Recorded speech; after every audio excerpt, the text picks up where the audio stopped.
Assalamualaikum warahmatullahi wabarakatuh. Saya Lu'lu'ul Mukarramah dari Fakultas Usuluddin dan Dakwah Institut Ilmu Al-Quran Jakarta. Saya akan menjelaskan tentang kitab Al-Marasil karya Abu Dawud. Video ini saya buat untuk memenuhi ujian akhir semester mata kuliah kajian kitab hadis, dosen pengampu Bapak Dr. Sofyan Effendi STHI MA. Sebelum membahas kitabnya, mari kita mengenal biografi Abu Dawud. Nama dan nasab Abu Dawud. Nama lengkap Abu Dawud adalah Abu Dawud Sulaiman bin Al-Ash'as bin Ishaq Al-Azdi Al-Sijistani. Beliau dilahirkan di Sijistani, suatu kota di Basra pada tahun 202 Hijriah. Sebagai ulama mutakaddimin yang produktif, beliau selalu memanfaatkan waktunya untuk ilmu dan ibadah. Masa dewasanya banyak riwayat menyatakan bahwa beliau termasuk ulama hadis yang terkenal. Pada tahun 275 Hijriah, Abu Dawud Al-Sijistani menghembuskan nafas terakhirnya dalam usia 73 tahun, atau tepatnya pada tanggal 16 Syawal 275. Kepribadian dan madhab Abu Dawud.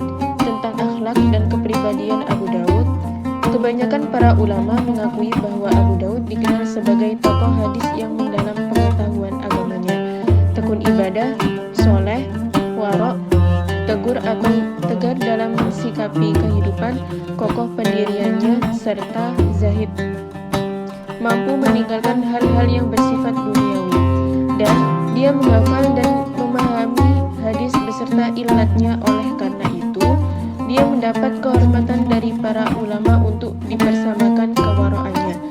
Dalam bidang fikih, Imam Abu Dawud dihubungkan oleh sejumlah ulama dengan mazhab Hambali. Akan tetapi, ada di antara ulama yang menghubungkan Imam Abu Dawud dengan mazhab Imam Syafi'i.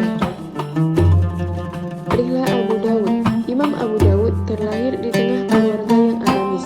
Mengawali intelektualitasnya, ia mempelajari Al-Quran dan literatur bahasa Arab, serta sejumlah materi lainnya sebelum mempelajari hadis, sebagaimana tradisi masyarakat saat itu. Baru ketika berusia kurang lebih 20 tahun, ia berkelana ke Baghdad. Setelah beliau masuk kota Baghdad, beliau diminta oleh Amir Abu Ahmad Al-Muwaffaq untuk tinggal dan menetap di Basrah, dan beliau menerimanya. Akan tetapi hal itu tidak membuat beliau berhenti dalam mencari hadis. Guru-guru Abu Dawud.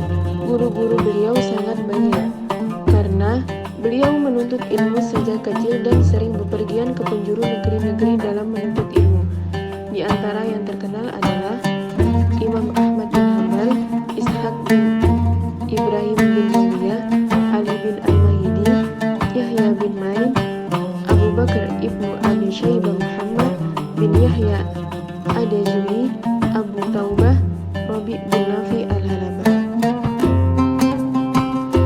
Murid-murid Abu Dawud. Murid-murid Abu Dawud diantaranya yaitu Abu Isa At-Tirmidzi, An-Nasai, Abu Ubaid Al-Ajuri, Abu Thayyib Ahmad bin Ibrahim Al-Baghdadi, atau perawi Sunan Abi Dawud dari beliau, Abu Amr Ahmad bin Ali Al-Basri, atau perawi kitab Sunan dari beliau, Abu Bakar Ahmad bin Muhammad Al-Khalal, Al-Faqih Ismail bin Muhammad Al-Sofar, Abu Bakar bin Abi, atau anak beliau. Karya-karya Abu Dawud. Abu Dawud memiliki karya tulis yang cukup banyak. Di antaranya adalah 1. Kitab As-Sunan, 2. Kitab Az-Zuhud, 3. Kitab Fi Ar-Rijal, 4. Kitab Al-Qadar, 5. Kitab Al-Marasil, 6. Kitab Nasikh wa Mansukh. Penilaian para ulama terhadap Abu Dawud. 1. Al-Hafidz Musa bin Harun berkata, Abu Dawud diciptakan di dunia untuk hadis dan di akhirat untuk surga. Aku tidak pernah melihat orang yang lebih utama dari dia. 2.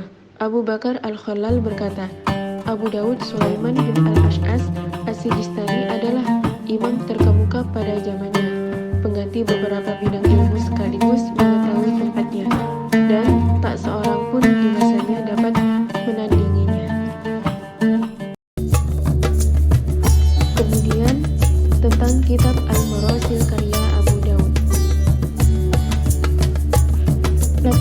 Tentang dan penamaan kitab.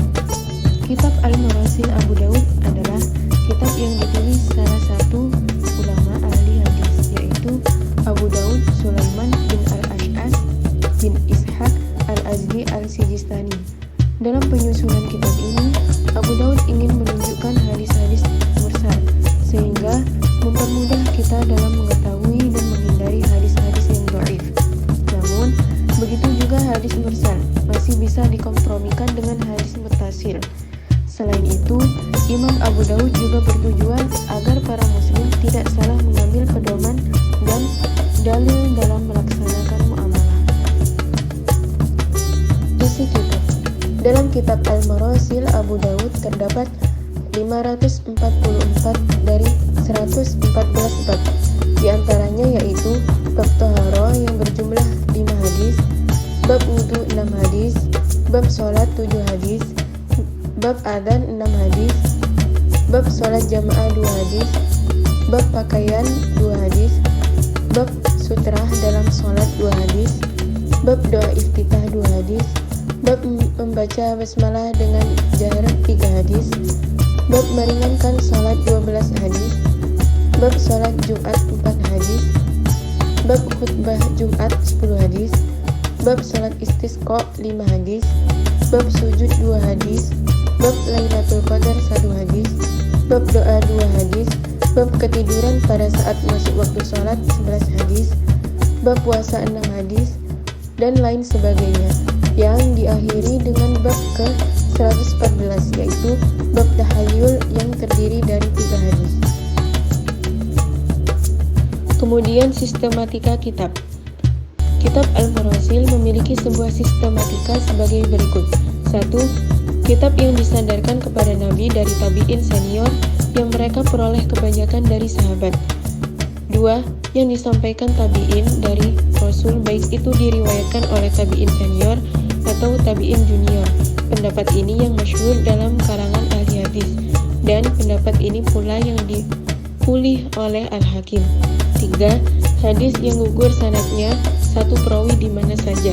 4. Perkataan atau pendapat selain sahabat dengan mengatakan Rasulullah SAW pernah bersabda. Kemudian metode penulisan kitab. 1. Memperoleh tingginya sanad hadis. 2. Menambah kadar kesahihan sebuah hadis. 3. Memperbanyak jalan periwayatan. 4. Orang yang mengeluarkan hadis ini dihukumi adil.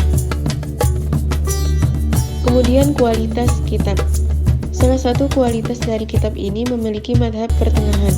Madhab ini diambil oleh Imam Syafi'i, yaitu hadis mursal yang diambil dari tabi'in senior, atau dikuatkan dari hadis mursal yang diterima, atau dikuatkan dari qaul sahabat, atau difatwakan sejumlah ulama seperti yang diriwayatkan. Kitab ini juga disandarkan kepada Nabi dari tabi'in senior, yang kebanyakan dari kalangan sahabat. Penilaian para ulama terhadap kitab. Menurut beberapa ulama terkait penilaian kitab Al-Marasil Abu Daud yaitu 1. Hadisnya dhaif lagi tertolak, tidak wajib diamalkan seperti yang dianut oleh Imam An-Nawawi dalam kitab Takrib, dan ini yang dipegang oleh sebagian besar ulama hadis dan juga disampaikan Imam Muslim dalam kitab Muqaddimahnya. 2. Diterima secara mutlak. Pendapat ini dipakai oleh Imam Malik, Ahmad Abu Hanifah, Imam Al-Ghazali berkata, pendapat ini adalah yang disampaikan oleh jumhur. Akan tetapi, disyaratnya orang yang meriwayatkan hadis mursal tersebut dinilai siqah dan harus terjaga periwayatannya dari orang-orang yang tidak siqah. Sekian dari saya dan terima kasih. Semoga bermanfaat. Assalamualaikum warahmatullahi wabarakatuh. Ingin menjadi wanita hebat dan penghafal Quran? Yuk kuliah di IIKI.